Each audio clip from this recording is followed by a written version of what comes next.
Que la grâce de Dieu soit avec vous. Aujourd'hui, je vais parler d'un sujet qui nous laisse souvent mal à l'aise, le sens des rêves. Certaines personnes sont désespérées lorsque quelqu'un fait un mauvais rêve à leur sujet. Mais devrions-nous être si inquiets? Dieu, dans son infinie sagesse, peut utiliser les rêves pour nous envoyer des messages. Cela peut nous alerter d'un danger imminent ou de quelque chose qui se passe dans nos vies. C'est biblique, et je vais vous le montrer. Si vous regardez cette vidéo en ce moment, laissez votre like pour que ce rêve puisse bénir la vie des autres. Et si vous n'êtes pas encore abonné à la chaîne, abonnez-vous. Dieu vous a amené ici pour une raison. Vous n'êtes pas arrivé ici par hasard. Restez ici jusqu'à la fin car il y a un message de Dieu pour vous dans ce rêve. Il y a ici un secret de Dieu pour vous. Restez ici car vous serez émerveillés jusqu'à la fin de ce rêve. Commençons par un verset de la parole de Dieu. Dans Matthieu, chapitre 1, à partir du verset 20, il est dit « Pendant que Joseph réfléchissait à cela, un ange du Seigneur lui apparut en songe et lui dit « Joseph, descendant de David, ne crains pas de prendre Marie pour mère. Ta femme, car elle est enceinte du Saint-Esprit. » Ce Joseph n'est pas le Joseph d'Égypte, mais le Joseph qui fut l'époux de Marie, la femme choisie pour être la mère de Jésus ici sur terre. La Bible nous dit que lorsqu'il apprit la grossesse de Marie, Joseph fut bouleversé. Dans la logique humaine, Maria l'avait trahi. Mais comme il pensait à ces choses, il s'endormit et Dieu vint à lui. La Bible nous raconte qu'un ange du Seigneur lui est apparu en rêve. L'ange du Seigneur apporta un message sur Marie, confirmant que ce qu'elle disait était la vérité et qu'il y avait là un mystère divin. Dieu a réveillé un homme à travers un rêve.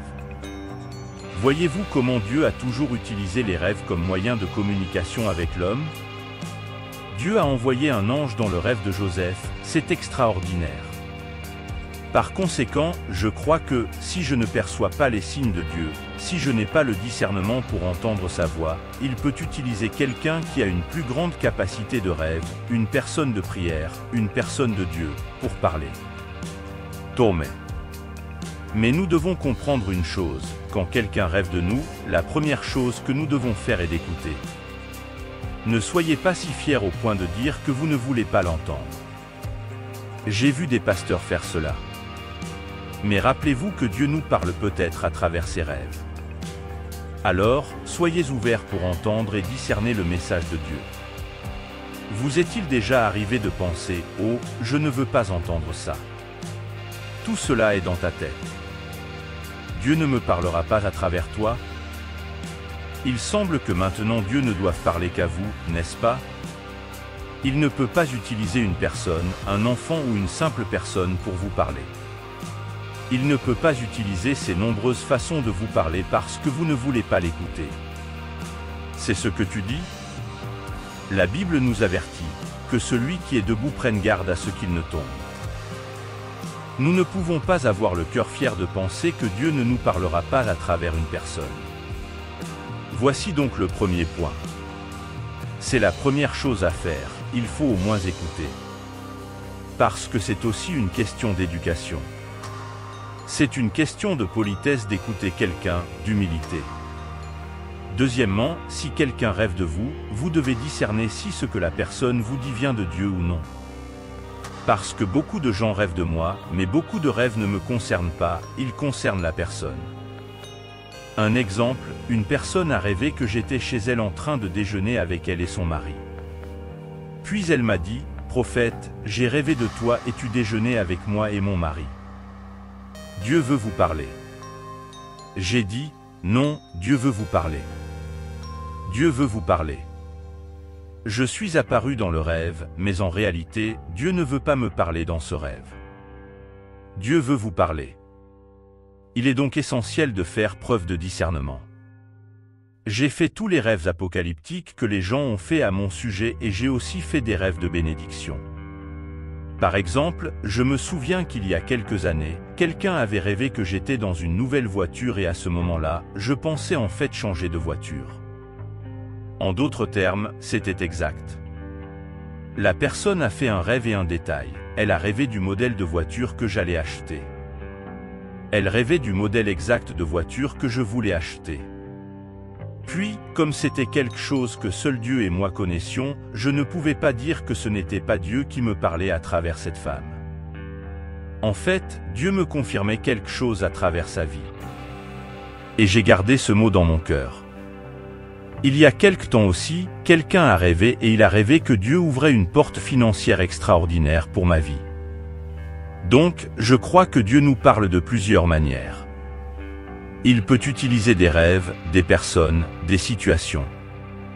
L'important est d'être ouvert à l'écoute et au discernement de ce qui vient de Dieu et de ce qui ne vient pas de Dieu. Et rappelez-vous toujours, que celui qui est debout prenne garde à ce qu'il ne tombe. Maintenez l'humilité et la volonté d'écouter la voix de Dieu, quel que soit le moyen qu'il choisit pour vous parler. Imaginez-vous par une matinée paisible, le soleil se levant, la maison toujours silencieuse. Vous allumez la télévision et voyez un visage familier. Il parle à des millions de personnes, rien que le matin. Il est un messager, un lien entre le divin et le banal. Il commence à parler de rêves, de ces mystères nocturnes qui nous visitent lorsque notre esprit est au repos. Il dit que Dieu nous parle à travers ses rêves, mais tous les rêves ne sont pas divins. Certains ne sont que des rêveries, d'autres sont trompeurs et méritent d'être réprimandés. Il raconte l'histoire d'une femme qui rêvait qu'elle offrait une voiture à quelqu'un d'autre. Mais il prévient que ce n'est pas le genre de rêve que nous pouvons comprendre comme un rêve venant de Dieu. Si c'était un rêve de Dieu, la personne qui l'a rêvé ne dirait rien, elle prierait simplement, car si cela vient de Dieu, cela se réalisera. Il met en garde contre les gens qui disent « J'ai rêvé de toi et tu me donnais quelque chose ». Cela ne vient pas de Dieu, dit-il. Ce n'est pas comme ça que ça marche. Quand les gens rêvent de nous, ce sera un rêve de délivrance, un rêve de prospérité.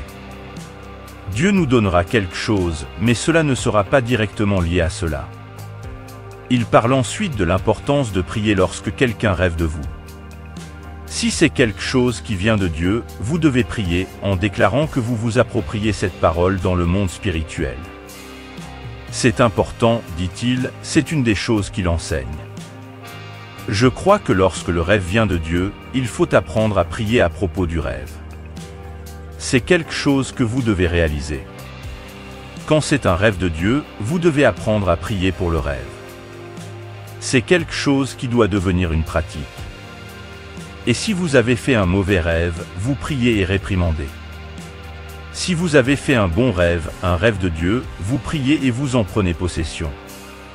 Il faut apprendre à prier, j'insiste.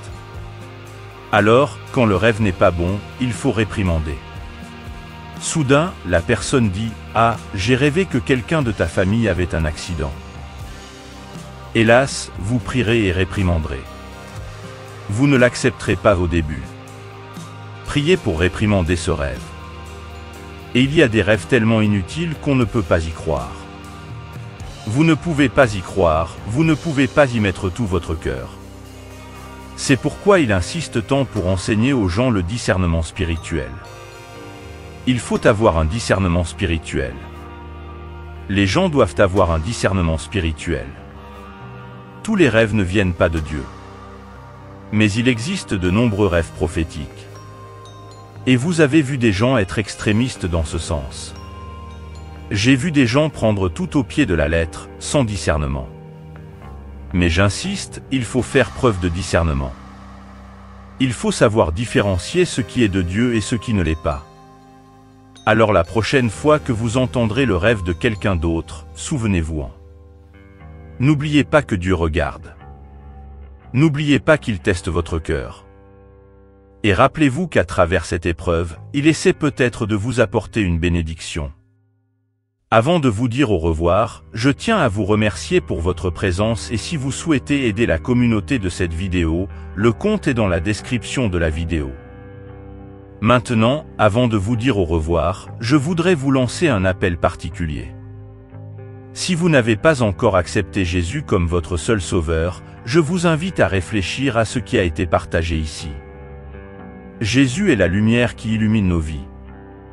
L'accepter, c'est ouvrir les portes de la vraie paix et de la vraie grâce.